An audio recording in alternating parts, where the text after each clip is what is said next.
Bé, molt bona tarda, molt benvinguts i benvingudes. Primer aquí, en aquesta magnífica biblioteca, que potser alguns ja coneixeu, altres teniu ocasió de poder conèixer avui i que, com tota la xarxa de biblioteques, doncs, ofereix aquest magnífic lloc de trobada, d'estada, de pensament, de lectura o d'acollida. I en aquest esperit d'acollida també benvinguts i benvingudes en aquesta nova etapa de l'Escola de Pensament. Diuen que les sèries, quan funcionen, doncs generen segones temporades. Doncs deu ser que alguna cosa ha funcionat d'aquests 5 anys que ja portàvem amb l'Escola de Pensament al Teatre Lliure. Vam començar ara fa 5 anys, un any que qui ens ho havia de dir, arribaria una pandèmia, i recomencem avui acollits i amb el suport de la xarxa de biblioteques de Barcelona. Aquí volem donar les gràcies a tots els seus equips, aquesta gent fantàstica que no només ens ha obert els braços per recomençar l'Escola de Pensament, sinó que a més fan tota aquesta bona feina que veieu i que podreu anar veient al llarg del que serà aquest any, i esperem que els que vinguin també amb les maneres com l'Escola de Pensament serà acollida a diferents biblioteques. Després ho explicarem una mica millor, perquè serà una escola de pensament itinerant, una escola de pensament que fa el salt a la ciutat, que surt del teatre, d'aquella escletxa que havia obert en el Teatre Lliure, primer de Gràcia i després de Montjuïc, per obrir-se a Barcelona, per obrir-se als barris i per anar a trobar barris, per anar a trobar gent, per anar a trobar escoltes i per fer d'aquesta conversa una mena de viatge al que esteu tots convidats a seguir-nos sessió a sessió, mes a mes, normalment el primer dimarts de cada mes, en alguna de les biblioteques que estan en el programa que segurament heu trobat quan heu entrat i que si no està també a la web de biblioteques. Tot això a més generarà un arxiu perquè cada una d'aquestes sessions ara ja mateix està sent gravada i es podran seguir també online quan es vagin pujant cada una d'elles al canal de YouTube de la biblioteca, així com tots els materials que generin. Entre d'altres, hem interrogat cada un dels convidats que anirà venint, en aquest cas la Gala Hernández, que ara presentarem, que ens donin, ja que estem aquí en interacció amb les biblioteques, una mica el seu mapa de lectures. Per això hi ha una taula allà al fons amb alguns llibres del Houellebecq, de la Donna Haraway, que si us hi heu acostat potser heu pensat què fan aquí aquests llibres, perquè no hi ha convidat ni el Houellebecq ni la Donna Haraway, hi ha convidada la Gala Hernández, però ella en el seu qüestionari ens ha parlat d'algunes d'aquestes lectures i d'altres. Ben aviat ho podreu trobar també a la web de biblioteques, a l'espai de l'Escola de Pensament. La idea és també anar component una biblioteca compartida, és a dir, que no només fem servir la biblioteca com una infraestructura, sinó que anem generant també una biblioteca oberta, una biblioteca compartida, a partir de cada una d'aquestes sessions que comencen avui. I amb aquestes paraules donem per començar aquesta segona temporada, aquesta nova etapa, aquest nou camí i aquest itinerari per Barcelona, pensant a les palpentes, que és el títol que ens hem donat amb l'Albert per aquest any i que us proposem a tots vosaltres. Pensar a les palpentes, ara l'Albert explicarà una mica per què, d'on ve aquesta aposta i aquest títol i potser de com podem fer d'aquesta foscor un camí per seguir pensant. Molt bé, bona tarda, benvingudes. En primer lloc, gràcies primer a Juan Carlos Martel, que fa 5 anys ens va convidar a pensar al Teatre Lliure quan ell s'incorporava com a director i va començar aquesta aventura de l'Escola de Pensament, que és una escola heterodoxa, que és una escola oberta, que és una escola que moltes vegades es fa des del dubte, des de la intuïció i no tant des de la tesi o des de la conclusió. Gràcies per aquest fil de continuïtat que ens ha ofert la Biblioteques de Barcelona, a tots els treballadors i treballadores, perquè això es fa entre totes i tots, evidentment al Ferran, al Daniel, a la Mireia, a la Montse, a la Neus, a tothom que hi participa, al Julián, que ara està aquí amb l'equip tècnic. Per nosaltres era molt important anar a biblioteques perquè tant per mi com per la Marina una biblioteca pública és una primera universitat, una universitat lliure, adogmàtica, antiautoritària i per tant és on molts de nosaltres ens hem format. I era important fer-ho d'una forma itinerant, o sigui que ens convertirem una mica en el círculo ambulante i ens fa molta il·lusió fer una cartografia, fer un mapa de la ciutat a través de la paraula i del pensament. Nosaltres veníem, si recordeu qui va participar a l'anterior etapa de l'Escola de Pensament, de pensar l'apocalipsi, no? Com desobeir l'apocalipsi era la pregunta que ens fèiem. Ara, aquests dies veiem que el podem desobeir, però hi torna, l'apocalipsi hi torna, no? Ens torna a la foscor. I precisament, després de l'apocalipsi ens havíem preguntat com pensar les palpentes, no? Com pensar no des d'aquestes postures a vegades del pensament que ens vol donar la llum, no? Veure la llum, sinó com moure's quan tot sembla fosc, no? En el text del programet que veureu per aquí, començàvem dient que si a les palpentes vol dir ajudant-se de les mans en lloc dels ulls, travessant un món que només anuncia perill i destrucció, ho estem veient, i evitant caure en la resignació i la indiferència, també ho estem veient, la frase d'Espinosa, ningú sap què pot un cos, també ho estem veient, què passa quan els cossos s'ajunten, ens convida a pensar, dèiem, quan pensàvem al programa, des d'un lloc que provoca alhora, al mateix temps, un desplaçament i un compromís. Per tant, si l'última temporada, com dèiem ara, va ser una invitació a desobeir l'apocalipsi, aquesta que comença vol fer de la foscor no una amenaça, que sempre hem pensat la foscor com una amenaça, sinó com una condició per apropar-nos al món i veure millor. I ho fem gràcies a que ha volgut participar des de l'inici amb la Gala Hernández. Alguns de vosaltres ja la coneixereu i si no és una gran oportunitat per fer-ho. La Gala Hernández ens ajudarà a pensar des d'aquesta foscor. Alguns de vosaltres heu vist segur La mecànica de los fluidos, la seva primera pel·lícula, que es pot veure a Filmin encara, i amb la que es va convertir la primera cineasta espanyola en guanyar un premi César de l'Acadèmia Francesa. La mecànica de los fluidos forma part d'una trilogia on hi ha una sèrie de preguntes, però hi ha una aproximació moltes vegades a veure allà on no tenim una tesi prèvia, a perdre'ns a la foscor, allà on no hem enfocat prou. Té molt a veure amb allò que la Marina alguna vegada ha dit d'atrevir-se a no saber. No tant el sapere aude, que la il·lustració ens va deixar, a través de pensar, també a través de no saber. I crec que la mecànica dels fluidos hi ha molt d'això. Després veurem unes imatges que ens aproparan a aquesta aposta estètica. Com deia la Marina, una de les coses boniques que farem, a part de la itinerància, és convidar tots els convidats, els ponents, les persones que ens ajuden a pensar, a pensar una biblioteca compartida. Hi ha un qüestionari que passarem a tothom i que la Gala ja ha respost i que trobareu d'aquí pocs dies al web de biblioteques i que entre totes i tots anirem construint. Jo, en el moment que la Gala Hernández va enviar el qüestionari, hi ha una pregunta, crec que és la pregunta de quin llibre tens a la tauleta de nit, i va citar precisament un llibre que jo tenia a la tauleta de nit i que jo... I jo també. I tu també, estava totes les tauletes de nit. És Sin relato, de Lola López Mondéjar. Era un llibre que jo estava llegint i pensava, estàs obsessionat amb la primera sessió de l'Escola de Pensament perquè tot t'hi ressona, ¿no? Todo me parecía, ¿pero están hablando de lo mismo? Estas dos mujeres de dos generaciones distintas. Hasta que llegué a un fragmento que dije, mira, esta autora, Sin relato, es el último premio Anagrama de ensayo. Hubo un momento que dije, ya me ha hecho la presentación de Gala, no hace falta que la prepare, ¿no?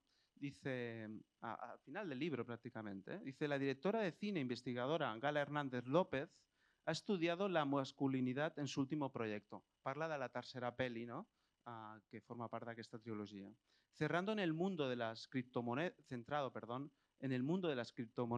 y ha encontrado paralelismos iconográficos, avui en podrem parlar d'això, y doctrinales entre este entorno económico, sectario y la religión. Los jóvenes, diu l'autora, humillados y empobrecidos por el sistema neoliberal, buscan la salvación a través del dinero. Convertido en un ídolo un Dios que los salvarà de la pobresa econòmica i afectiva. Hi ha molt d'això en el cinema de la gala i una altra de les preguntes que li fèiem era quin primer llibre recordava, és una pregunta que podrem compartir entre totes y tots. Uno de los primeros libros que nos decías, Gala, fue La niña que amaba las cerillas. Era muy curioso porque cuando estábamos hablando de pensar a las palpentas, a tientas, ¿no? Justo nos hablabas de La niña que amaba las cerillas, una novela que muchas de vosotras habréis leído. Es un libro que nos decía Gala al que regresa habitualmente, aunque sea para leer solo fragmentos. El libro, como muchas de vosotras sabéis, cuenta la historia de dos hermanos que han vivido y crecido aislados, al margen de la sociedad, como muchos chavales crecen al margen de la sociedad, aislados en una habitación hoy en día, pero que ellos, al no haber pasado por un proceso de socialización normativo, tienen un imaginario propio, unas leyes que han tenido que inventar ellos. Es un mundo levantado a tientas. Yo hice como ejercicio lo que Gala hace con este libro, yo no lo había leído, y fui a buscar un fragmento. Y es curioso que si uno abre el libro al azar, puede encontrarse a su vez con las primeras lecturas de la narradora. Y nos dice así, dice literalmente la narradora. Antes de topar con la ètica de Spinoza, per tant, està parlant del mateix que parlàvem nosaltres, y dice una cosa interesantísima, narradora, de la cual no entiendo ni una jota, pero que puede encenderte hasta la ropa. Me planteaba cantidad de preguntas que hoy, que soy ilustrada, dice la narradora, me parecen inútiles y lastimosas, pero que me volvían a pesar de todo el espíritu mientras velaba los asombros despojos de mi padre. Por lo tanto, esta narradora necesita esas preguntas inútiles que le encienden hasta la ropa, que no las acaba de capturar, no las acaba de entender, pero que le sirven como disparador de pensamiento. Lo decía Spinoza, ¿no? Nadie sabe qué puede un cuerpo, lo decíamos nosotros en este pensar a tientas. Sin embargo, una pregunta adecuada, una pregunta impertinente, puede seguir encendiéndonos hasta la ropa. Incluso las preguntas que a veces nos parecen inútiles. O precisamente por ello, porque nos parecen inútiles. William Faulkner dice algo muy parecido a lo que piensa la niña que amaba las cerillas, que lo que hace la literatura es lo mismo que una cerilla en medio de un campo en mitad de la noche. Una cerilla no ilumina apenas nada, pero nos permite ver cuánta oscuridad hay a su alrededor. Eso es, en realidad, lo que muchas veces hace la filosofía, lo que muchas veces hace el cine o cualquier acto que convoca al mismo tiempo la imaginación y la crítica. Pero la mejor forma de adentrarnos en la propuesta de Gala y empezar a hablar de cómo pensar a tientas, cómo pensar a las palpentas, es ver un fragmento, aunque sea corto, serán 2 minutos, de su primera película, La mecánica de los fluidos.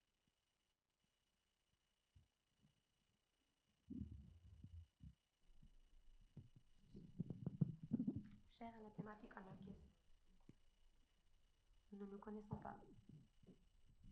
Je ne connais pas ton vrai nom, ni ton apparence, ni l'endroit exact où tu vis. En fait, il serait plus facile de commencer par le peu que je sais de toi. Tu es américain. Sur Internet, tu te nommes Anathematic Anarchist.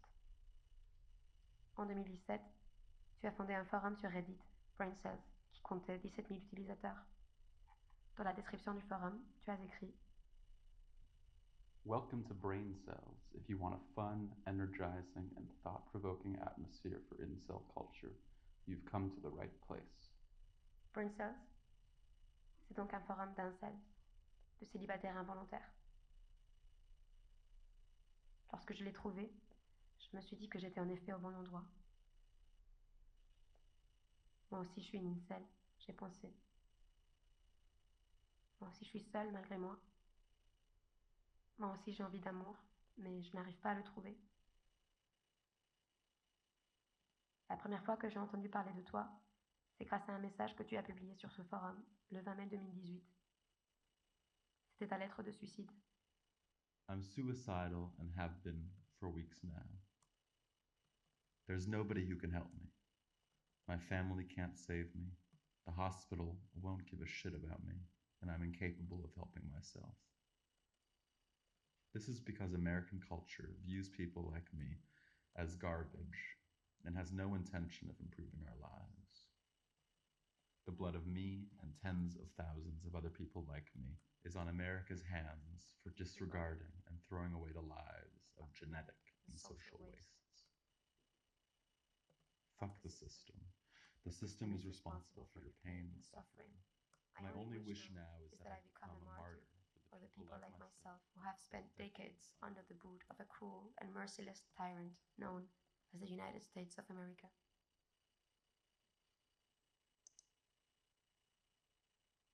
Tes mots m'ont fait pleurer. J'ai voulu te répondre, mais ton compte et le forum ont tous deux été supprimés. Tu as disparu de la sphère numérique, pas de mon esprit. Je pense souvent à toi. Je veux penser que tu n'as pas renoncé, que tu as trouvé la force quelque part en toi. Où es-tu, anathématique? Je voudrais trouver toutes ces parties de toi que tu as laissées sur Internet, qui sont peut-être encore stockées sur un serveur sous forme de données.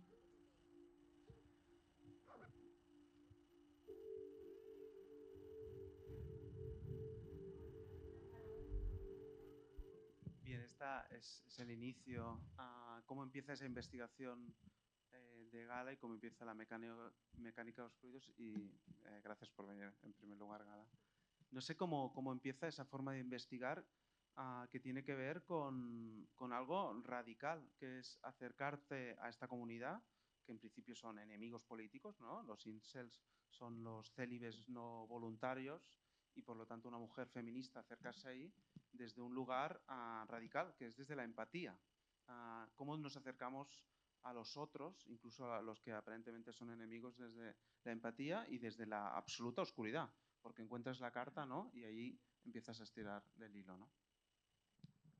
Sí, hola a todos. Bueno, gracias por la invitación.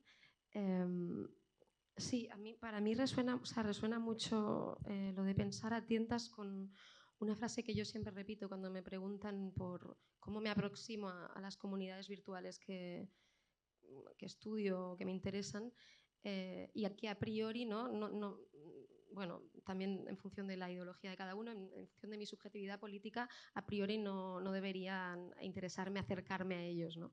Y a mí siempre digo que me acerco dejando abierta la posibilidad de que me sorprendan, ¿no? o con el deseo incluso de ser sorprendida positivamente. Y suele ser el caso, en el sentido de que obviamente cuando te acercas a alguien que representa una forma de alteridad radical, a mí la palabra enemigo no me gusta, prefiero la palabra adversario político, porque soy muy fan de Chantal Mouffe, que es una filósofa belga que habla del espacio de la democracia, ¿no? Como el espacio del disenso, ¿no? En el que tenemos que aprender a habitar con quienes no están de acuerdo con nosotros.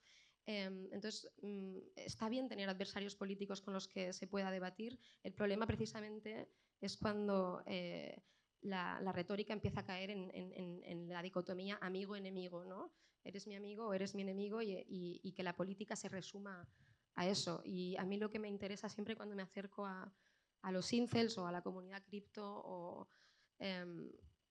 incluso al protagonista del largometraje que estoy escribiendo es acercarme a personas muy alejadas de mí en el espectro ideológico, político, con las que normalmente no tendría un contacto en mi vida cotidiana y desde luego mucho menos en mi vida digital, porque tal y como funcionan las redes, los algoritmos, cada vez estamos más aislados, ¿no? En burbujas que solamente pues, hacen resonar las ideas que ya tenemos, ¿no? De las que ya estamos convencidos.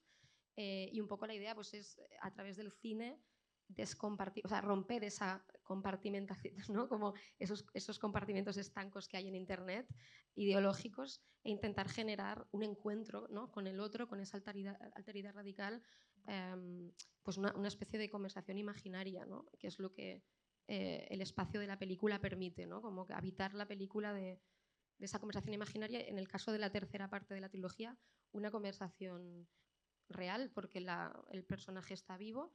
Aquí, en el caso de las dos primeras, los dos protagonistas están ya fallecidos. Sí, es un poco esto.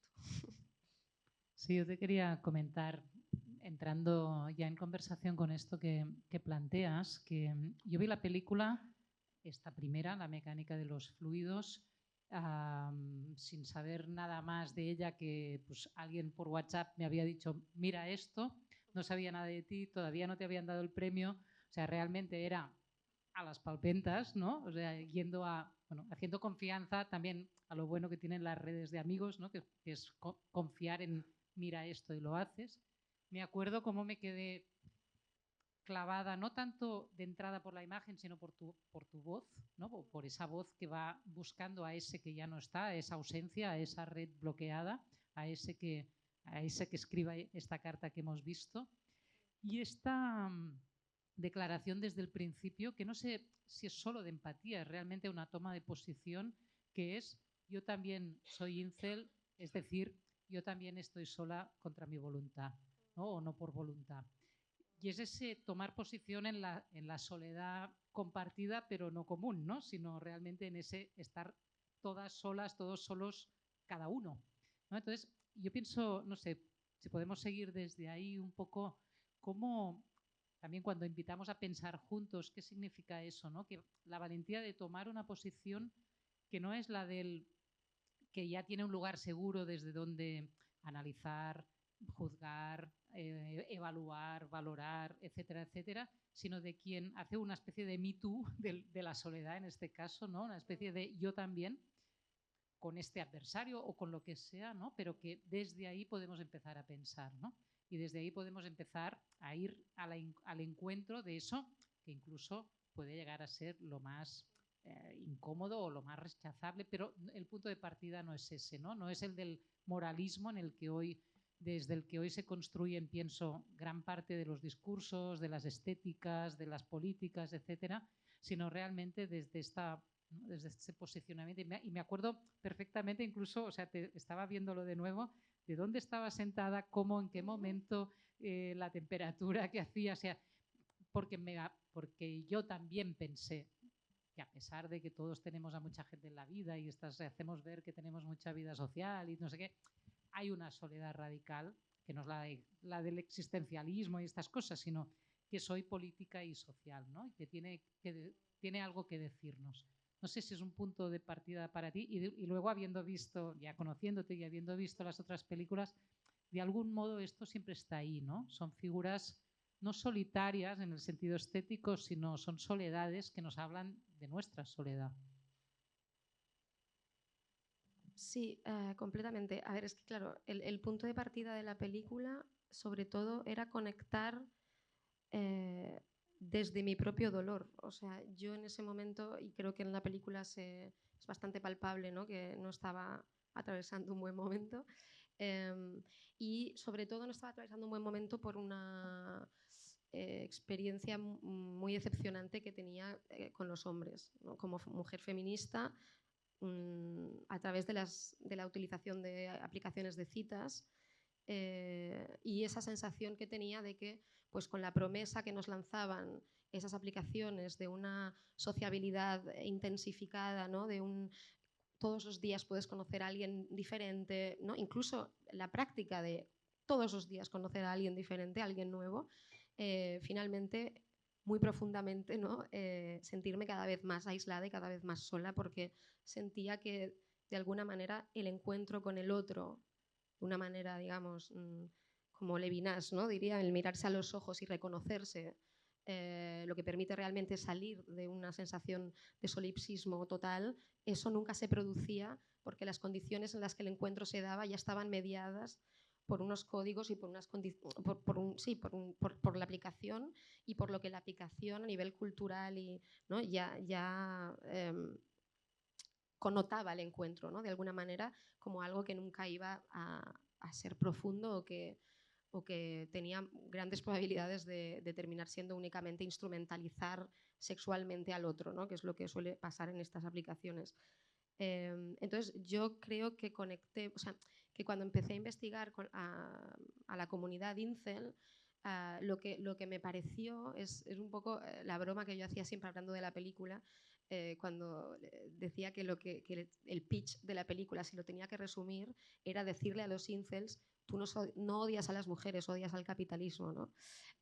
Es decir, que creo que en el incel el chivo expiatorio de la mujer, bueno, que se explica por una misoginia histórica, patriarcal, etcétera, en realidad están equivocados, ¿no? O sea, es decir, cuando tú ves las quejas que tiene Anatematic, ¿no? De tengo pensamientos suicidas, el sistema no se está haciendo cargo de mí, en el hospital no me ayudan, nadie puede ayudarme, te das cuenta de que hay una especie de, o sea, que los incels son una especie de franja de desposeídos y de abandonados por el sistema, y que obviamente tienen que, o sea, bueno, canalizan su frustración y su tristeza y su soledad y su aislamiento de manera equivocada, ¿no? Es decir, eso se acaba transformando en frustración y esa frustración en violencia y en agresividad que acaban dirigiendo a las mujeres, pero creo que ahí yo claramente se puso por delante no tanto lo que nos diferenciaba, o sea, se acabó por imponer en mi relación con los incels y con Anatematic en concreto, no tanto lo que nos diferencia a nivel ideológico, que son muchas cosas, obviamente, sino lo que nos une de alguna manera, ¿no? Lo que nos acerca, que era pues efectivamente una sensación de soledad profunda, una sensación muy fuerte de frustración con la utilización de estas aplicaciones y con la sensación de que de que Internet en general, yo creo, nos desconecta más que nos conecta. Yo hablo mucho de la soledad conectada, ¿no? De esta sensación de estar solos juntos, ¿no? O sea, estamos todos solos, pero somos un archipiélago de islas, de soledades conectadas por Internet, que es lo que sientes cuando estás viendo perfiles en estas aplicaciones de citas, ¿no? Pasar, joder, toda esta gente es domingo, son las 8 de la noche, y estar ahí en su cama, ¿no? Haciendo swipe, haciendo conversaciones banales, teniendo conversaciones superficiales la mayor parte del tiempo con desconocidos, como a la espera de qué, ¿no? O sea, ¿qué estamos buscando ahí? Pues algo que ahí no vamos a encontrar, que es compañía, amor, cariño, cuidados, y que está completamente, es un desierto del cuidado, o sea, ese espacio, no, quiero decir, en cualquier momento te bloquean y desaparecen, o sea, es realmente aterrador, ¿no? Entonces creo que sí, que lo que yo ahí, o sea, acabó por pesar mucho más una identificación, ¿no? Por eso lo de yo también soy un incel, porque yo decía, es que yo realmente siento lo mismo que vosotros de muchísimas formas, ¿no? A muchos niveles. Quizás es más interesante intentar establecer un diálogo con vosotros desde ahí que desde la confrontación masculinista, feminista, que me parecía y me sigue pareciendo, desgraciadamente, que como feministas no estamos adoptando una estrategia muy eficaz ahora mismo para desbloquear una especie de diálogo de sordos y una justicia como muy punitiva y muy vengativa, que a mí francamente no me interesa nada, no me siento nada identificada con esto. Y desde el feminismo más radical lo digo, o sea, yo creo que podemos inventar otras maneras de hacer las cosas y poniendo pues, por delante el cuidado o la justicia restaurativa, otras maneras, ¿no? De lidiar con estas diferencias. Sí, una de las cosas que quería estirar el hilo era el tema de la escenografía que vamos viendo durante la peli, ¿no? Los escenarios que van apareciendo. Si en los 90 Steve Jobs o Bill Gates eran el escenario del garaje, ¿no? El garaje como mito fundacional, ¿no? Además, un tío que se llama Steve Jobs, un tío que se llama Trabajo, ya es de sospechar, ¿eh? Y otro se llama Puertas, o sea que tampoco prometía mucho, ¿no? Pero ese garaje se ha traspuesto a otro escenario que sin decirlo, sin hacerlo evidente, va apareciendo en la película y a través de la repetición vemos que es un escenario cada vez que se estrecha más, ¿no? Ese escenario de la habitación, ¿no? Siempre hablan desde la habitación como escenario, y luego el escenario del coche. Aparecen constantemente en coches como un mito también casi de mostrar la aspiración que tienen. Eso por un lado, la escenografía que tú te has ido encontrando y que nos permite reflexionar no desde la tesis, sino desde el mostrar. Y luego la importancia de los rituales. Escuchamos en la película que Tinder, literalmente escuchamos, destruyó mi deseo, ¿no? Y el deseo es un territorio de ambigüedad, es un territorio de peligro a veces, es un territorio de seducción. Sin embargo, Tinder o este tipo de plataformas desplaza el ritual, que es el lugar de la ambigüedad, y nos lleva a la cultura del contrato y del consumo, ¿no? Y la pregunta que creo que hoy nos podemos hacer, sobre todo esperando lo que va a pasar esta noche, es si somos todos hijos ya de Estados Unidos. Sí. Sí, de hecho, bueno, quizá empezando por el final, yo cuando puse la peli en Estados Unidos por primera vez, un miembro del público me dijo, pero ¿por qué salen tantos americanos en tu peli? ¿No? Como, ¿por qué todo es yankee? ¿No? Tú eres española, europea, tal, la peli es francesa, como, no entiendo. Y le dije, wow, o sea, realmente no sois conscientes del imperialismo cultural, o sea, de la hegemonía cultural que tenéis en el mundo. Quiero decir, yo el 90% de los contenidos que consumo en mi Instagram son americanos, o sea, son creadores de contenido americanos en inglés.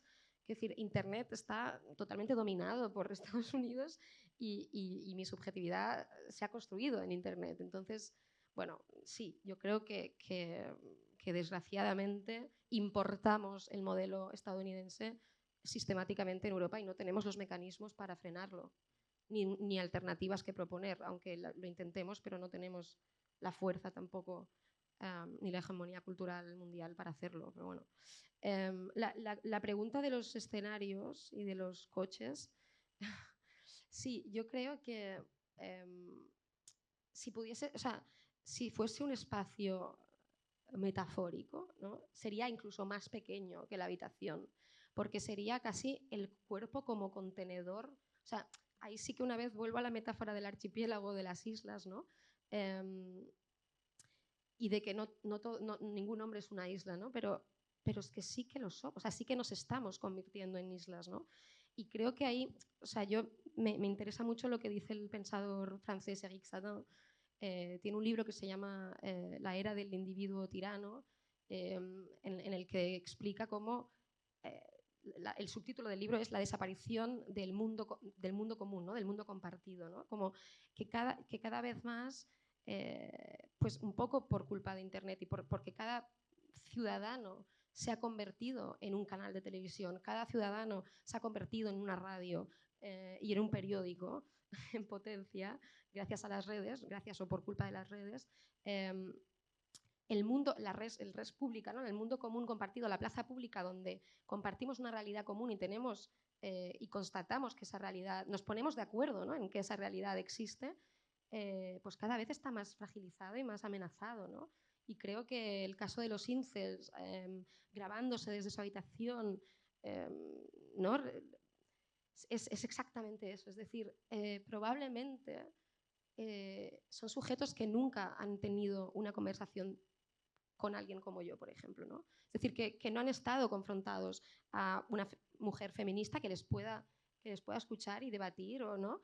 Quiero decir que el aislamiento es tal y está tan reforzado por los algoritmos de las redes sociales y los foros súper herméticos en los que estos sujetos al final son foros que ellos mismos crean, que son súper difíciles de penetrar y que solamente, ¿no? Ahí sí que no hay disenso, ¿no? Son solamente espacios en los que sirven para darse la razón mutuamente, ¿no? Y reforzar las ideas, pero nunca, de hecho, cualquier idea mínimamente disruptiva o que esté en desacuerdo se lo cargan, ¿no? O sea, es castigada, ¿no?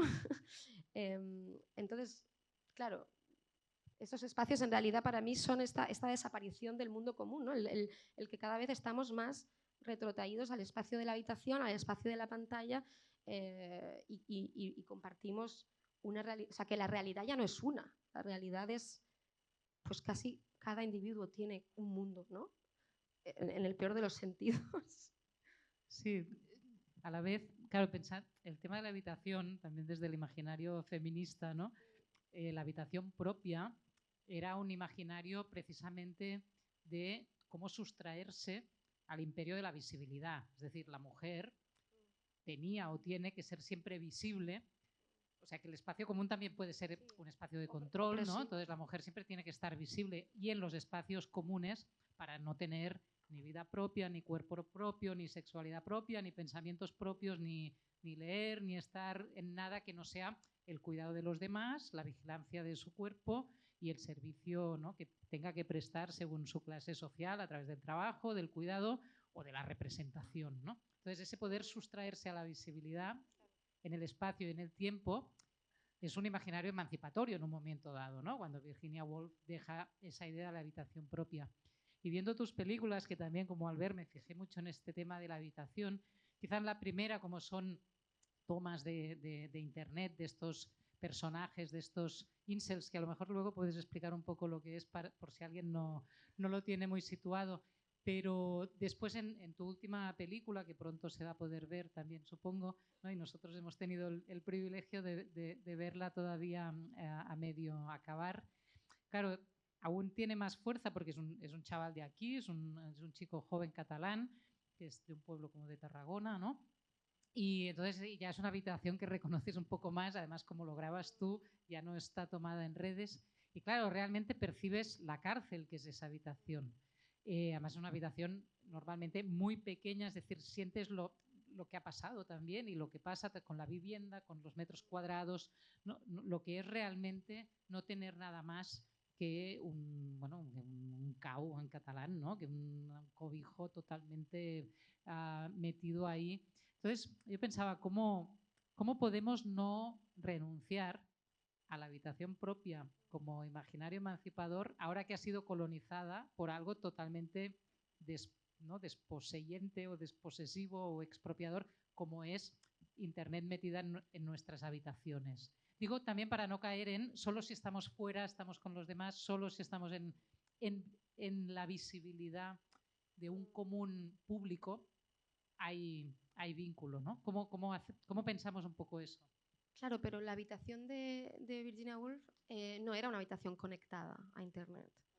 O sea, claro, está colonizada. Sí. Ella defendía una habitación en la que la mujer tuviese tiempo y espacio para estar a solas y para trabajar, o sea, para producir, para escribir, o sea, para pensar y para escribir. Yo no creo que las habitaciones de estos chavales sean espacios para pensar y para escribir. Giran, el centro de gravedad de la habitación es el ordenador y es el ordenador como un vector, por una ventana por el cual entra el mundo, la exterioridad y se lo come todo. O sea, no creo que sean espacios en los que se pasa tiempo a solas. Son espacios en los que siempre estás, o al menos en el caso de Paul es muy claro, ¿no? Pero yo creo que de los incels también, intentando estar en contacto con otros individuos aislados en sus habitaciones, pero no estás recogiéndote en ti mismo, intentando pensar en quién eres, construyendo un pensamiento crítico, una subjetividad, ¿no? O sea, entiendo que ahí hay un matiz que es la exterioridad colonizando la interioridad, ¿no? Ya no hay interioridad, todo es exterior. Incluso la habitación, ¿no? Que parece el espacio de intimidad por excelencia. Es decir, hay streamers que se graban durmiendo y lo emiten 8 horas al día en directo en Internet y puedes ver en TikTok y en Twitch 1000 canales en directo de chicas y chicos durmiendo. O sea, quiere decir que ni el sueño, que es lo más íntimo, ¿no? que tenemos, la cama, el espacio de la cama y del sueño está liberado de esa imposición de someterse a la mirada ajena, ¿no? Y de convertirse en una imagen. Porque ahí hay una cosa también que antes me ha interesado mucho, no sé si lo de manos en vez de ojos. Has dicho que era ir a tientas, era... Palpentas es de palpar, sí. ¿no? Sí. Claro, claro, que es avanzar en vez de orientándote por la mirada, por las manos, por el tacto. Y he pensado, hostia, es buenísimo esto, porque realmente creo que es lo que necesita, o sea, creo que nos estamos orientando, o sea, la primacía de la imagen en el espacio mediático en el que vivimos es tal que esta necesidad, ¿no?, de volver al cuerpo, o sea, de volver a tocarnos, y con el COVID lo sentimos un montón, pero realmente creo que hay algo ahí que me ha Yo cuando estaba viendo la mecánica de los fluidos pensé en una conferencia que Marina conoce seguro y que todos los que estudiamos filosofía la habíamos visto y ahora se puede ver en YouTube y creo que la podemos insertar en esta biblioteca compartida, que es una conferencia de Gilles Deleuze que hizo precisamente a unos estudiantes de cine. Es una conferencia del 87, que es el acto de creación, ¿no? Y él se pregunta, entre otras cosas, se pregunta, ¿qué es la filosofía? Podemos estar de acuerdo o no, ¿eh? Pero él dice, es la capacidad de crear conceptos, de fabricar conceptos. ¿Qué es el cine? Y dice, bueno, el cine está hecho de bloques espaciotemporales, pero la única cosa que hace el cineasta, única entre comillas, es conectar esos bloques espaciotemporales. Entonces para la conferencia, es un momento mágico, y lo hace con la mano. Y entonces empieza a citar el cine de Bresson. Dice, es el mejor cineasta que ilustra la mano. Y la mecánica de los fluidos, si os fijáis, empieza con una mano que está destrozada. Es una mano que se ha mordido, una mano que está absolutamente herida. Es la incapacidad del tacto. Y acaba así, además. Muchas veces, hoy en día, cuando queremos ver heridas de estas subjetividades que no tienen capacidad narrativa, y seguramente ahí el diálogo con el ensayo sin relato, lo vemos en los brazos, en las autolesiones. Hay algo contra el tacto, hay un ataque contra el tacto, ¿no? Y esto me parecía muy interesante. Si podéis, quien no la conozca, seguro que conocéis muchas de vosotras, pero la conferencia de Deleuze es preciosa. Yo he vuelto miles y miles de veces y el momento que se para y muestra la mano es un momento que me hace recordar el inicio de la peli, una mano que está destrozada, se la ha destrozado mordiéndose. Mirad cómo tenemos las manos, las uñas, ¿no? Esto es una cicatriz de nuestras heridas, ¿no? Yo te quería preguntar, estirando un poco el hilo, Gala y Marina estaban hablando de la tercera peli, 10K o 10.000K, que el protagonista es este chaval, Paul. Es una peli que aún no se puede ver, pero recojo un hilo. Que en Paul pasa una cosa muy interesante, que tiene disociado, y creo que no le pasa a Paul, nos pasa a todas nosotras, el proyectar y el imaginar. Él constantemente hace mapas de sueños, que le llaman, ¿no? Habla de la ley de la atracción y tiene como un mapa con todo aquello que desea. Si sueñas muy fuerte, ¿no? Lo conseguirás. Pero eso es una proyección, ¿no? Son imágenes que ya han sido producidas. Por lo tanto, proyectar e imaginar son dos cosas distintas. Y hay un momento de la película, que no sé si aparecerá o no, pero que es maravilloso, a mí me parece mágico, cuando tú lo estás acompañando en ese proceso de proyectar, ¿no? Él quiere ser gestor financiero o de capital financiero y te devuelve la pregunta. Cuando tú solo quieres poner la mirada, él te devuelve la pregunta, porque es, ¿de qué están hechos tus sueños, no? Y dice, ¿y los tuyos? Y entonces la cámara se gira, ¿no? Y ¿tú a quién admiras, no? Y ahí aparece la admiración por Chantal Akerman, ¿no? En realidad, algo que parecía más alejado al principio, tu experiencia del sueño, del deseo, en ese momento se conectan otra vez, ¿no? No sé si ese proceso de investigación, que aún estás en montaje, te permite, bueno, investigar por cómo proyectamos los sueños, de quién son nuestros sueños. Totalmente. Este devolverme la pregunta de Paul fue algo que sucedió de verdad. O sea, está puesto en escena en la película, ¿no? Pero esto pasó de manera natural entre nosotros. Un día, pues yo le hacía muchas preguntas a este chico porque estaba haciendo un documental sobre él y un día él me devolvió la pregunta, ¿no? Y empezó como a intentar generar paralelismos entre sus sueños y los míos, que a priori efectivamente parecen muy separados, ¿no? Entre sí. Él quiere ser millonario. Su sueño es ser millonario, vivir en Miami, tener una mansión en Miami. Y yo, bueno, cuando de pronto me devolvió la pregunta, como, pero tú, a ver, Gala, para que nos entendamos, ¿no? Como tú, ¿qué quieres en la vida, ¿no? Y yo, bueno, no sé, pues ser directora de cine, tal. Y efectivamente me dejó muy pensativa esta conversación. Paul es muy listo también, y entonces me devuelve, me hace mucho pensar. Me hace mucho pensar precisamente porque me ha desarticulado todos los prejuicios que yo podía tener desde un desprecio de clase, tengo que decir, o sea, mea culpa, hacia Paul y hacia sus amigos y hacia la comunidad con la que ahora me llevo de maravilla. Pero Paul me ha sorprendido mucho, ¿no? Y en esta pregunta que me lanzaba de cuáles son tus sueños, yo efectivamente identifiqué esta idea de el deseo mimético, del que habla también Sin Relato, ¿no? de René Girard, ¿no? De cómo todos los sueños que tenemos nunca, muy rara vez son singulares, ¿no? Tú quieres ser escritor, quieres ser bombero, quieres ser futbolista, lo que sea, ¿no? No eres el único que quiere ser escritor, no eres el único que quiere ser millonario, ¿no?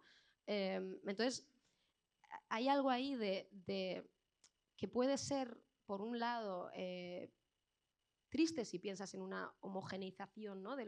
del deseo, ¿no? y en una especie de estandarización de las identidades y de las subjetividades.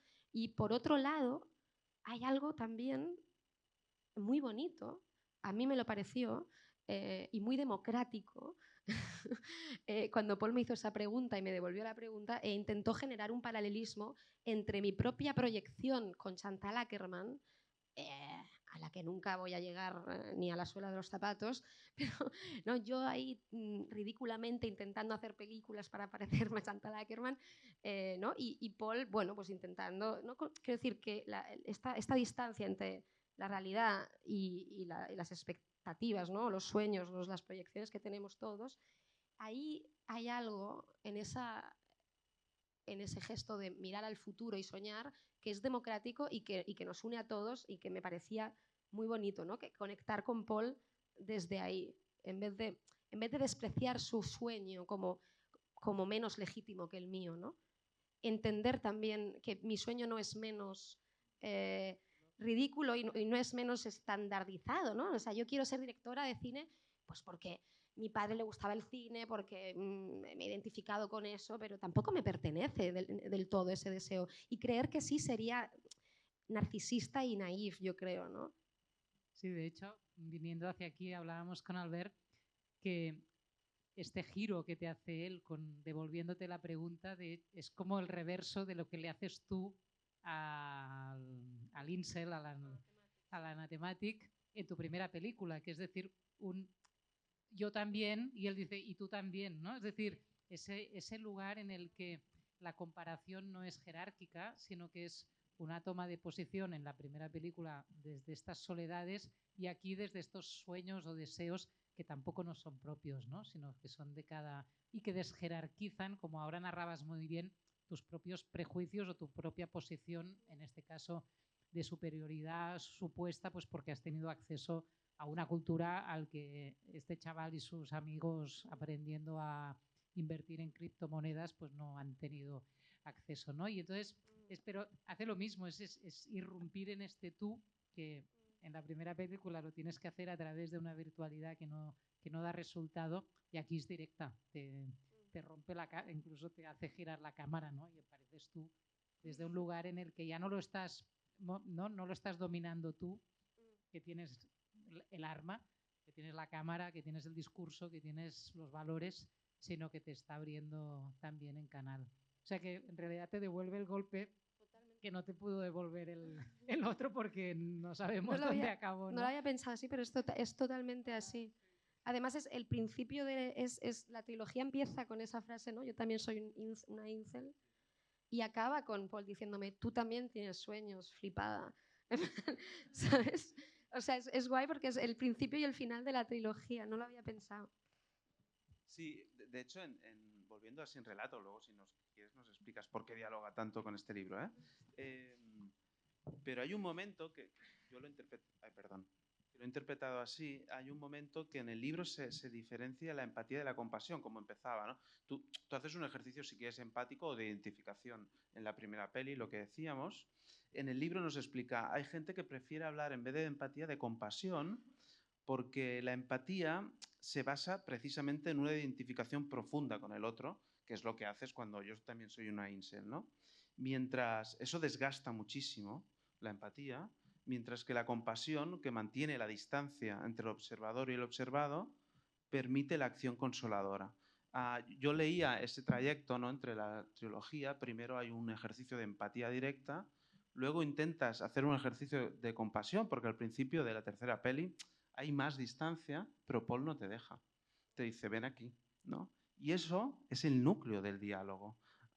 Diálogo, lo hemos dicho otras veces, pero diálogo, a veces se piensa que diálogo es la palabra entre dos, y diálogo es dejarse atravesar por la palabra. Día quiere decir atravesarse, ¿no? Por eso hacemos diálisis, por ejemplo, ¿no? Ese prefijo es atravesarse. Por eso muchas veces decimos, hombre, es que la clase política está alejada. Pues si no aceptan preguntas, si no aceptas la interrupción del otro, no hay diálogo. Hay voces, pueden haber 2, 3 voces, ¿no? Y esa interrupción es la que en realidad todo este rollo era para que nos interrumpáis y pasaros la palabra. Ah, qué bueno.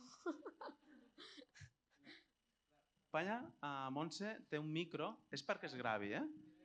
No, Sí, iba perdón, a sí, decir mientras solo así... que si no hay diálogo lo que hay es cacofonía, que es lo que hay en Internet. Es decir, y al final la cacofonía no, es sorda, o sea, quiere decir, no hay ruido, ¿no? Pero no hay señal. O sea, claro, ese es el... Perdó, poden ser preguntes, poden ser pensar en nosaltres, poden ser compartir dubtes. Aquí una companya... Sí, passen el micro, et sentirem millor i així queda gravat. Un segon, que arriba el micro i així queda... És perquè queda enregistrat. És pel vídeo que agafa la senyal. Una pregunta. ¿Hay incels en Europa? Más o menos habéis contestado un poco porque la tercera película es sobre un incel de aquí. No. ¿No? Perdona, es que solo he visto la primera. Ya, es que lo he explicado fatal. Incel, a ver, para que quede claro lo que es involuntary celibate, o sea, es una palabra compuesta de 2 palabras que es soltero involuntario. Sí. Es una comunidad que nació en Canadá, luego se extendió a países anglófonos, anglosajones y ha acabado efectivamente evolucionando a, de hecho, 1000 mini comunidades, porque ahora lo que se conoce como la manosfera, que es toda la esfera de Internet de comunidades virtuales misóginas, patriarcales, etcétera, que tienen discursos de odio contra las mujeres. Esto es la primera película. La última, de la que estábamos hablando de Paul, Paul no es un incel. Paul es un chaval, pobre, es un chaval que está intentando un poco construirse un futuro como puede y que para hacerlo se ha metido en unas plataformas que no sé si habéis oído hablar, que hace un par de años fueron bastante mediáticas aquí en Cataluña porque hubo un grupo de familiares que demandaron a una empresa por haber organizaron un evento en Badalona. Sí, era una estafa, exacto, por una estafa piramidal, pero son unas academias que ofrecen cursos de educación financiera, etcétera, o sea, y de trading en criptomonedas. No está vinculado, sí. Vale. Bueno, mi pregunta es porque antes de ver tu película, solo he visto la primera, ya vi un documental sobre incels y era o sea, la parte en la que cubrían los incels era muy parecido, todo era en América, por eso me ha entrado la duda de si existen incels fuera del entorno de Canadá y Estados Unidos. Nada. Sí, no sé si en España hay una comunidad que se reivindique con esa etiqueta, pero masculinistas en España hay por doquier. Entonces, o sea, no sé si la etiqueta en sí, como al ser en inglés y tal, quizá no, pero bueno, equivalentes hay muchos. Molt bé, per aquí tenim aquí darrere.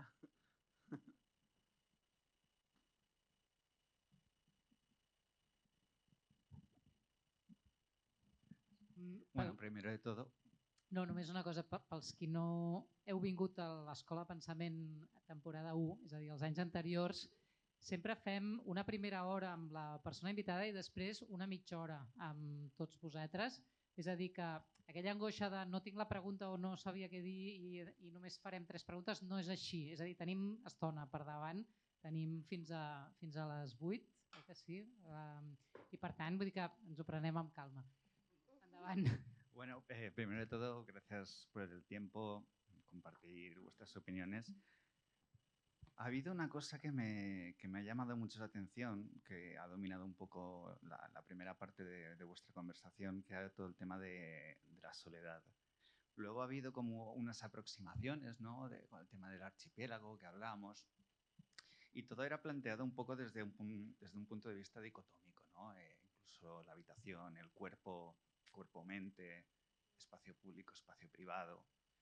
Entonces, ahí os estaba escuchando, en particular escuchando a Gala, y me ha resonado mucho una lectura muy reciente, que es Los escorpiones de Sara Barquinero, en el que se aproxima una cultura, bueno, varias, ¿no? Pero en particular una así, digamos, pungente, peligrosa, que es todo el tema del suicidio y la fetichización del suicidio. Y hay un momento que toma de forma lateral un aspecto muy interesante de estas culturas que quizá vienen a sustituir las subculturas, ¿no?, que había antes en los 90, que es lo liminal. Entonces, cuando estamos pensando todo el rato en términos dicotómicos, de dentro, fuera, etc., la pregunta que hacía, por ejemplo, Albert, ¿no?, de si somos todos hijos de Estados Unidos, y que Gala ha respondido afirmativamente, también es preguntarse qué significa eso, ¿no? Es decir, qué significa estar en ningún lado, estar en ese espacio permanente de suspensión, porque ni hay fuerza motriz, ¿no?, en términos aristotélicos, que nos empuje desde atrás, ni hay un relato, o se ha caído el relato, todas las cuestiones posmodernas habituales, todos los lugares comunes. Entonces, como que de repente, ¿qué hacemos aquí? ¿Qué hacemos con esto? ¿Qué hacemos con este cuerpo? ¿Qué hacemos con el cuerpo de al lado? ¿Qué hacemos con el espacio? ¿Qué hacemos? Entonces, estamos permanentemente en un umbral que nos gustaría ir hacia un lado, ir hacia el otro, asemejarse a una cosa, pero vivimos continuamente en una contradicción. Y nada, quería compartirlo y saber también vuestras opiniones, o si, por ejemplo, en tus aproximaciones a culturas de Internet o semejantes, has visto algo de esto. Sí, a mí se me ocurren dos cosas. Muchas gracias por la reflexión. Los escorpiones de Sara Barquinero me lo han recomendado 1000 veces, porque parece ser que tiene una poética parecida a la mía. Ahora ya me voy a comprar seguro.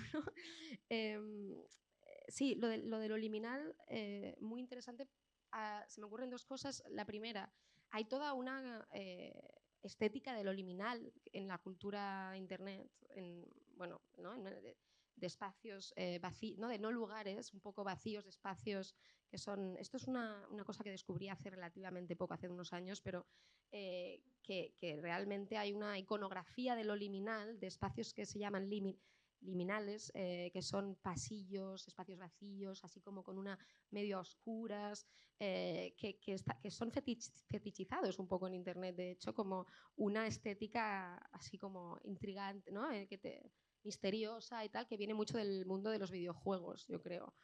Esto por un lado, así pensando en que qué paradoja, ¿no?, que en Internet ya hay una estética de lo liminal. Y luego pensaba en lo de la suspensión, no tanto lo liminal, pero has mencionado la palabra suspensión. La segunda parte de la trilogía habla mucho de esto. O sea, es una peli más experimental aún que La Mecánica, pero que parte de que yo me quedé obsesionada con una expresión que es la animación suspendida, que es precisamente esta especie de estado de virtualidad en potencia, ¿no?, que no es nada y potencialmente lo es todo, que no tiene pasado ni futuro, ¿no?, pero que está como suspendido en el tiempo y en el espacio, que me parece que es un poco el estado del hombre posmoderno, ¿no?, en la actualidad, de alguna manera, y que yo tomaba un poco para encarnar esta idea de la suspensión temporal y corporal, la criogenización, porque, bueno, no voy a ahora contar esta película, pero la criogenización es un poco estar en las empresas que criogenizan, o sea, que congelan cuando mueres, ¿no? Cada vez más hay más personas en el mundo que se congelan una vez que mueren, con la esperanza de ser reanimados en el futuro, cuando la ciencia haya avanzado. Bueno, una cosa muy tecnooptimista. El caso es que, no es verdad, es así. El caso es que en las empresas que hacen criogenización llaman a la criogenización suspended animation, o sea, animación suspendida, ¿no? Y a mí me quedé así como muy... Era una expresión que cuando estaba investigando el tema de la criogenización se me quedó muy en la cabeza y que acabé pensando, hasta a lo mejor como humanidad entera, ¿no? ¿Estamos suspendidos o estamos cayendo en el vacío? Que es un poco la pregunta que yo hago al final de la película, ¿no? O sea, realmente la suspensión es un espacio de los posibles también, porque no es la virtualidad no es la actualidad, ¿no? Es la posibilidad de que puedan suceder muchas cosas. Yo creo que no vivimos ahora mismo en un mundo en el que hay un abanico de futuros posibles que se abren ¿no? frente a nosotros. Creo que estamos cerrando toda esa virtualidad en una especie de caída libre hacia... ¿no? O sea, y lo de la caída libre lo digo porque cuando estás cayendo, tu cuerpo está cayendo desde una altura elevada, desde un sitio elevado, el cuerpo llega a un momento en el que es incapaz de saber, de distinguir entre, piensa que está suspendido, o sea, sientes que estás suspendido pero estás cayendo, ¿no? Entonces yo empecé a pensar, a lo mejor pensamos que estamos suspendidos pero estamos cayendo, ¿no?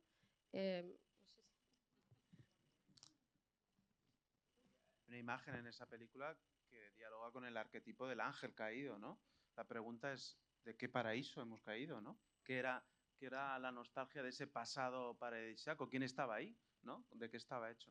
Es verdad que Gala ataca las dicotomías de documental ficción, de realidad virtualidad, porque parecería, por lo que hemos hablado, que hay una aproximación casi tecnofóbica y no hay nada de eso, todo lo contrario.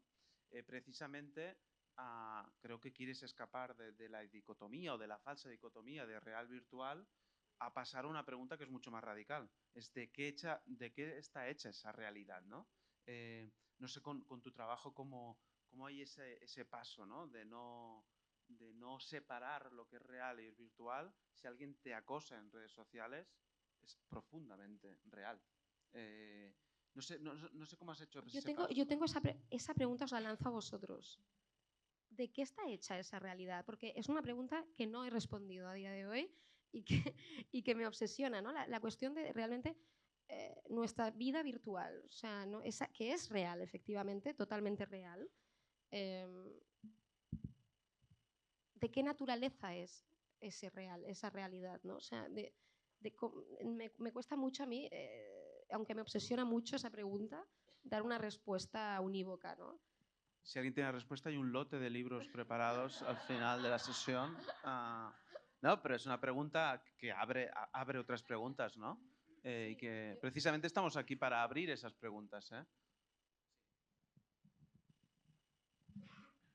Hola, a ver, no tengo la respuesta, pero bueno, el lote de libros lo quiero.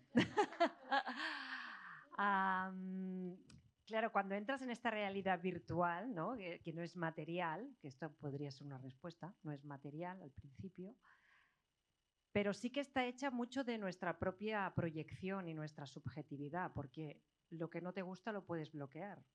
O sea que al final acabas haciendo esta burbuja de algo que no es material, pero que es lo que te devuelve lo que tú quieres ver en el mundo,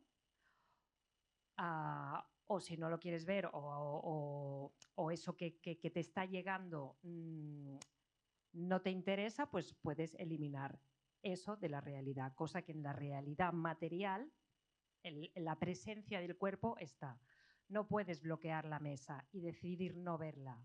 En cambio, en ese mundo imaginario no sería la palabra, en ese mundo donde tú participas, pero como las cosas no tienen presencia, pues puedes simplemente participar de lo que tú quieres y lo que no quieres, pues lo borras, ¿no? Entonces, claro, al final sí que es una subjetividad proyectada constantemente, creo, porque el otro, la alteridad, es la que te resuena, la que tú quieres, la que te refuerza tu narcisismo, tu yo, pero no lo que te pone, lo que te confronta. Como no hay diálogo, no hay profundidad, hay insulto o hay provocación o hay adversidad, pues claro, al final lo que incomoda, violenta, pues es muy fácil bloquearlo, eliminarlo y no verlo. Entonces acabas rodeándote de una burbuja que es lo que tú quieres ver en el mundo, que es tu yo proyectado.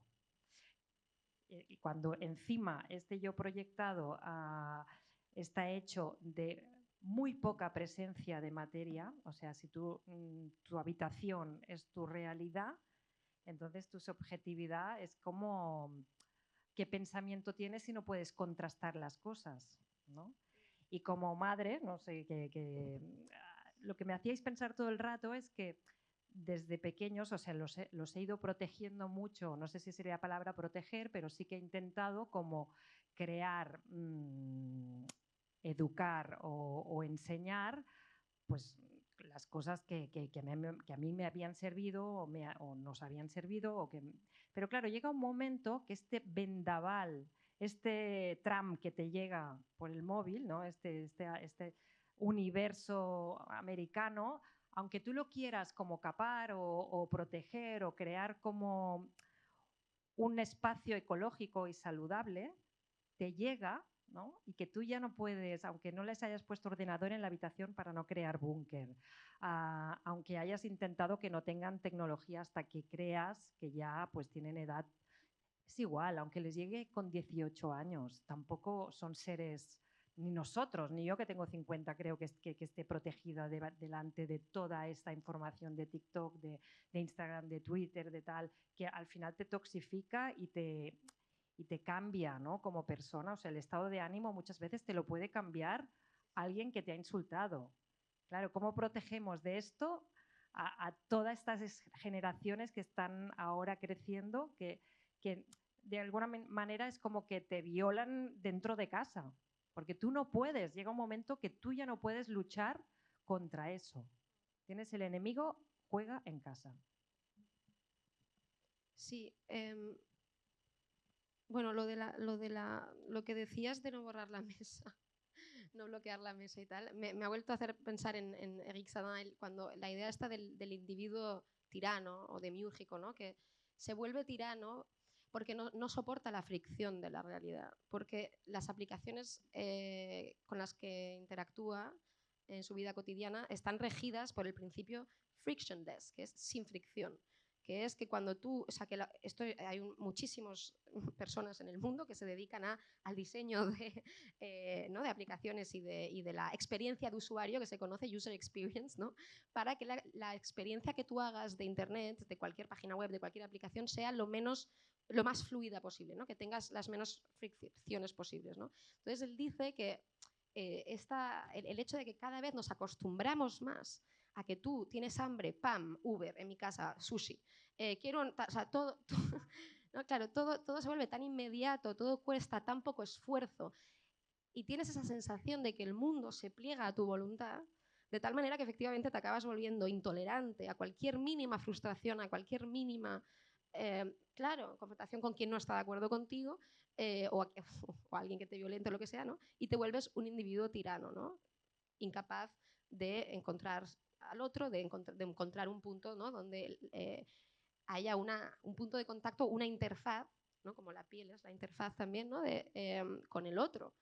Entonces esto, bueno, me ha hecho pensar un poco a esta y que creo que también viene de la dictadura, un poco lo que yo llamo la dictadura de la personalización, ¿no? Como que todo es personalizado en Internet. Mi feed de Instagram no es tu feed de Instagram ni el tuyo. ¿no? Todo efectivamente está construido en Internet para que tú tengas la sensación de que el mundo se adapta a ti y no eres tú el que tiene que adaptarse al mundo. Entonces ahí hay pues una fábrica de tiranos en potencia, ¿no? Que son pues, los Trumps y la gente que probablemente gane las elecciones esta noche, no sé, no, pero es esto. Y luego otro punto de lo material. A mí esa respuesta no me vale, porque sí que es material. Internet, hay unas infraestructuras, o sea, Internet contamina, hay cables submarinos, hay satélites, o sea, Internet es de todo menos inmaterial. O sea, eso es un mito, el mito de la nube, de lo inmaterial, o sea, esto, que hay que combatir porque precisamente se ha construido ese mito para meter debajo de la alfombra el impacto ambiental y climático que tienen las infraestructuras de Internet, y con la inteligencia artificial 10.000 veces peor. Entonces, no me convence. También era una de mis respuestas hasta que ya tampoco me convenció. Si alguien más quiere proponer. Sí. Bueno, que es material, es evidente. En España tenemos como mínimo 2 grandes granjas de datos, una en el Maresma y una en el País Vasco. Hay más, ¿eh? Que si vamos esta noche y las quemamos, mañana no hay internet. Quiero decir... Sí, pero luego quedaremos por WhatsApp para celebrarlo. Pero es profundamente material. Cuando hay un problema meteorológico grave, precisamente no va a internet porque ha afectado a la materialidad. Ahora hay una pregunta aquí, pero quiero estirar un hilo y dejarlo aquí también, porque me hacéis reflexionar, ¿eh? Decíamos, no, es que proyectamos en internet, ¿no? Y allí es el lugar de no fricción. ¿Y qué estamos haciendo cuando vamos a un determinado gimnasio? Cuando vamos a un determinado bar, cuando vamos a determinado barrio, estamos haciendo la misma experiencia que estamos haciendo en internet, cuando no queremos ir a un lugar donde nos incomoden. Por lo tanto, no sé qué juego de osmosis está ocurriendo ahí entre la virtualidad y la presencialidad, porque nos comportamos como una aplicación. El mundo es una aplicación. Salimos de una experiencia y ponemos la carita si nos ha gustado o no. Y esto es profundamente presencial. Por lo tanto, yo estoy bastante de acuerdo que esa dicotomía es una falsa dicotomía. Ja s'han juntado mucho, no? Però per aquí havia otro hilo. Primer de tot, moltes gràcies per donar-nos llum. Jo volia afegir a la bibliografia un autor nord-americà, que és un jurista, Lawrence Lessig, que parla sobre com es podria regular internet. I comença una de les seves reflexions fa molts anys intentant explicar què és el que caracteritza internet i del que... Bueno, és que m'ha fet pensar el que comentaven abans, perquè ell posa una situació on intenta solucionar un conflicte que hi ha hagut en el món real i ho compara amb com ho hauríem d'intentar solucionar en el món digital. M'entens en català? Perfectament. Vale, perdó, aleshores, és una situació on hi ha un carrer amb cases que tenen jardins i en aquests jardins hi ha arbres. D'aquests arbres pengen unes fruites, de les quals una cau en el carrer i un gos se la menja. I aquest gos l'endemà està malalt i es mor. Aleshores, parla de com ho hauríem solucionat en el món real, això, no? Quins són els elements que entrarien en joc. La conclusió de quina és la diferència en el món virtual és aquí agafaríem el gos i el reprogramaríem senzillament perquè això no passés i ja està. Aleshores, bueno, no sé, jo us suggereixo que afegim també aquest professor que és constitucionalista a les possibles lectures, perquè jo crec que en aquest aspecte dona llum. Parla molt sobre quines són les dificultats del món digital o quines són les característiques. Es uno de las personas que inventó la licencia Creative Commons, que es muy importante porque, bueno, es un tío que fue muy militante contra del copyright restrictivo y en favor del copyleft y todo esto, es muy guay. Gracias.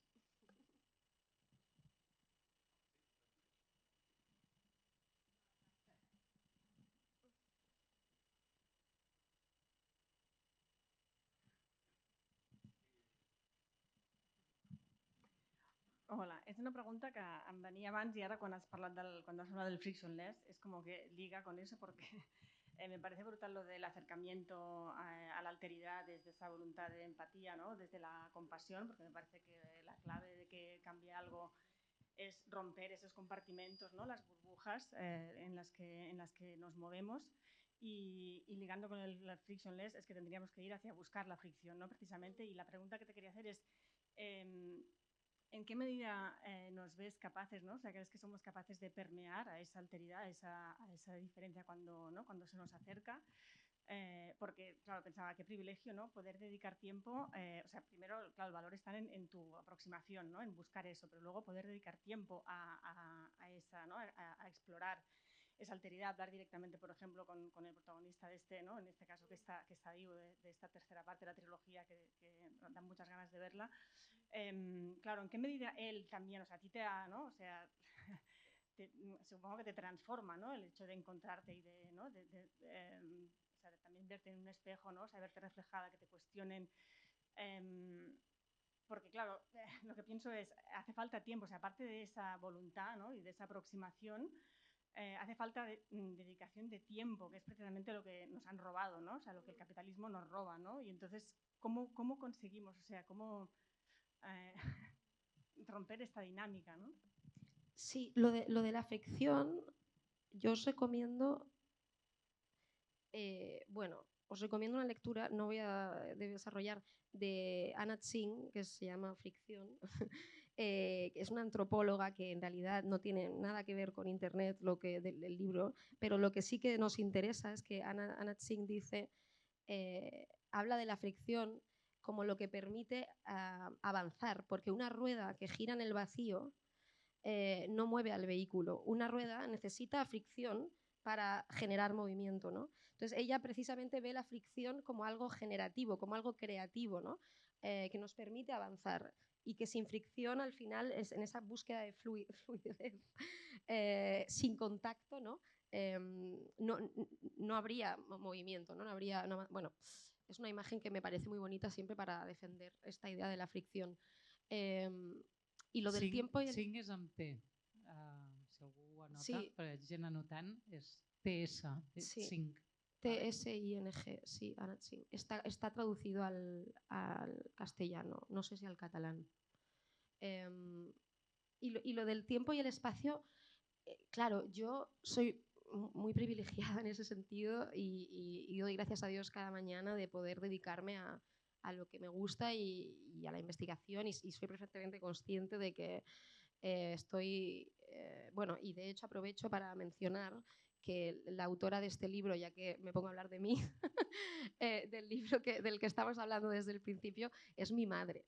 Entonces también...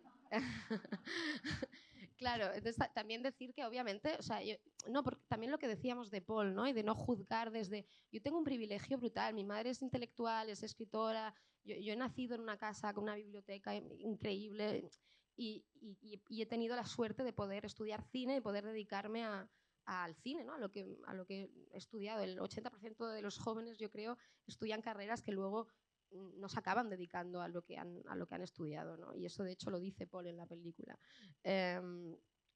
Entonces, no tengo una respuesta más que abolir las clases sociales.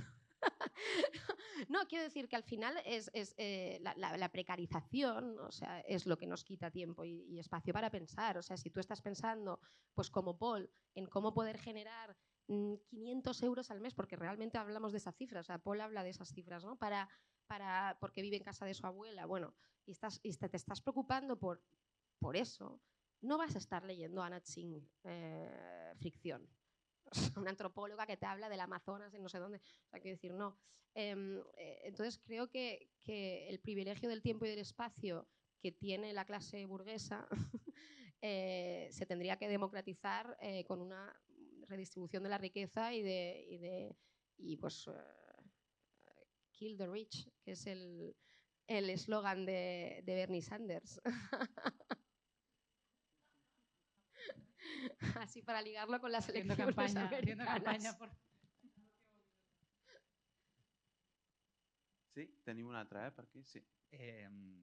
Sobre esto último que has dicho es muy interesante porque en la cultura esta cripto, todo el tema hallados y demás, hay siempre todo este fetichismo con Marco Aurelio, los pensadores clásicos y demás. Y no deberíamos olvidarnos que cuando Aristóteles defendía la vida contemplativa, el bios cereróticos, era porque tenía esclavos que le hacían de comer o cuidaban de su hacienda. Entonces, me parece un buen punto. Lo que quería decir originalmente venía a colación de las intervenciones que ha habido entre medias, ¿no? Sobre la cultura, sobre la diferencia entre el mundo real y el mundo digital y retomando la pregunta que nos has lanzado, ¿no? ¿Qué es la realidad? Y Y yo te pregunto, ¿y qué son tus películas? En el sentido de, ¿es la película la película? En un sentido material, ¿es su soporte únicamente o es algo más?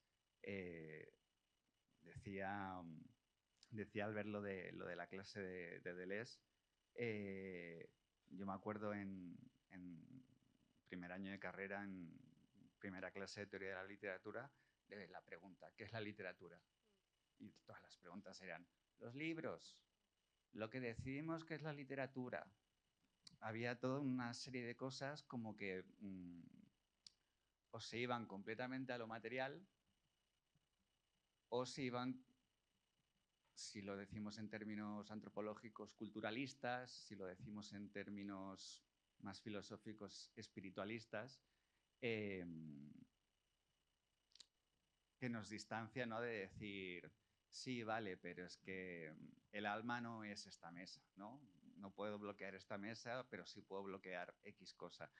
Entonces, la cultura está muy dentro de nosotros y es muy real y la sentimos mucho. Antes se ha intervenido y se ha dicho sobre cómo uno se puede sentir violado a través de Internet en su habitación y es una imagen brutal. Entonces, la cuestión está en por qué por qué continuamente nos esforzamos en diferenciarlo cuando es algo que está tan adentro de nosotros. O sea, es incluso a un nivel de que si lo racionalizamos tanto, y creo que es a lo que apuntaba Albert con la última intervención, son tecnologías del yo, son formas de articularnos, de subjetivarnos, de hacer cosas con las palabras, de hacer cosas con los cuerpos, de hacer cosas con las ideas. Entonces, creo que la pregunta de qué es la realidad o de qué está hecha la realidad o este tipo de cosas, la respondes haciendo cine. Bueno, es mi manera de existir, desde luego. O sea, es mi manera de entrar en fricción con los otros, sí. Y es lo que le estaba diciendo a los alumnos estaba en la escuela Massana antes. Es mi manera también para mí de militar, de alguna manera, a mi nivel, a mi escala, ¿no? O sea, yo no entiendo el cine sin un compromiso político y quizá no estoy en todas las manifestaciones, pero estoy en casa haciendo una peli que para mí pues es mi manera de participar de una lucha política que me tomo muy en serio. No sé si eso... Vale, sí, no, simplemente para que las compañeras puedan ir cerrando, porque a las 8 es la hora que nos habíamos dado. Recordar que seguimos la Escuela de Pensament, que hoy inauguramos. La siguiente, en este abecedario que hemos construido, que queremos construir juntas y juntos, la siguiente invitada és Patricia Simón, hablarà de la por i ho farà dimarts 3 de desembre a la Biblioteca Vila Piscina. 2 setmanes abans, més o menys, s'obren les inscripcions y esteu todas convidadas. Yo quería acabar un poco por el principio, porque hemos hablado de cine, pero Gala Hernández lo primero que compartió, la primera investigación que compartió fue a través de la palabra, a través de la plaqueta de poesía Amnesia de las Aves, y la poética está impregnando todo el tiempo su cine. En la primera película, si la habéis visto, sale una cita de Pizarnik que precisamente habla de la incapacidad para relatarnos, para dotar de sentido a nuestros relatos. Pizarnik nos dice, y hoy hemos hablado de eso durante esta hora y media que hemos podido compartir, la soledad no es estar parada en el muelle a la madrugada mirando el agua con avidez. La soledad es no poder decirla por no poder circundarla, por no poder darle un rostro, por no poder hacerla sinónimo de paisaje. Hoy hemos intentado, y esto lo tenemos que agradecer a Gala, a todas vosotras, pasar del paisaje del archipiélago al paisaje de la biblioteca. Es un inicio, es una forma de resistencia. Muchas gracias. Gracias a todas. Muchas gracias.